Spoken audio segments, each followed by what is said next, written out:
Good morning. This is Mark Warren at the University of Massachusetts in Boston.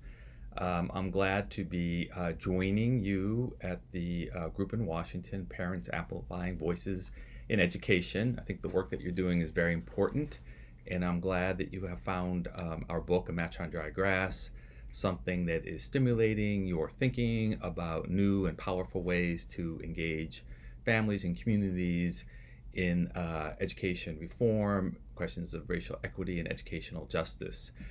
Um, I wrote the book with other people because I really believed that the top down system of school reform was really broken, where elites do research in universities like my own and then work with policymakers and district officials at the top and then impose their solutions down on schools and students and families really has not really been effective in shaking the profound inequalities and inequities that we face in our public education system, particularly the quality of education that low-income children of color receive in our public schools. And so I do believe that one of the key to changing the situation and improving equity and quality in our school system is to develop powerful forms of family and community engagement. And that's what we try to look at community organizing as a key strategy, a key field that is working with families and communities to empower them. Because we believe really that the failures of our public education system really lie in the profound disempowerment of low-income communities of color. In communities, for example, in more affluent suburbs and whiter suburbs, communities are empowered and their public education systems are strong and are accountable to those communities. And so community organizing really is a strategy not just to involve families, as important as that is, or to engage families and communities, as important as that is, but really we are thinking about trying to build powerful forms of participation in our schools and in our communities. And we document six community organizing groups in the book. Not that those strategies that they follow will be appropriate everywhere, but we do believe that there's enough variety there and enough to learn from to support the work of people who are trying to do this important organizing across the United States. So I would just like to highlight a few of the, I think, lessons that we learned in doing our research, really calling for a kind of paradigm shift in the way that we think about issues like engagement. And first of all, we believe that it's important to shift the paradigm away from deficit thinking of families and of color, that either they don't care about education or they're too overwhelmed to participate or whatever, and rather really approach people for their strengths and their assets. What do they have to contribute?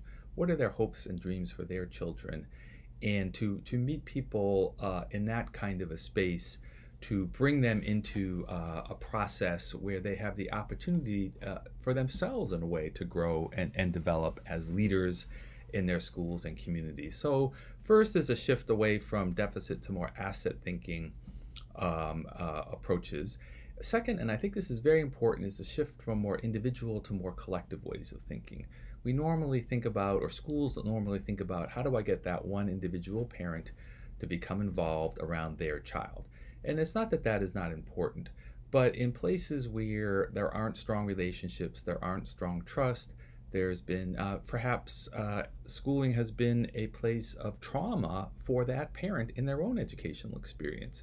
So we believe it's very important to bring parents together so that they can enter schools with the mutual support of people like them, so that they can feel that they are entering in a more empowered kind of space, and promote the idea that we are here to participate, to improve schooling, yes, for our own child, but also for all children in the school. The third, I think, shift we are thinking about is trying to shift away from thinking about programs towards thinking about relationships and leadership development. That we often think, how do I get a parent involved in this particular program? whether it's an after-school activity or volunteering for something. And certainly programs or activities are important, but they're not really going to matter unless parents have the opportunity to build relationships with each other and with educators at the school. And it's through these kinds of relationships that we believe we build the social fabric, the social capital, if you will, to transform our schools and communities. So these are a few of the points that I would like to highlight. I think there's many other made in the book, but I do think that we have to get out of the more traditional family and community involvement mindset of the individual, of deficit thinking, of programs, and really think about relationships and power, and give parents also the opportunity to grow and develop in ways that they feel is important for them. And so I think there's a number of examples in the book where schools have precisely followed this.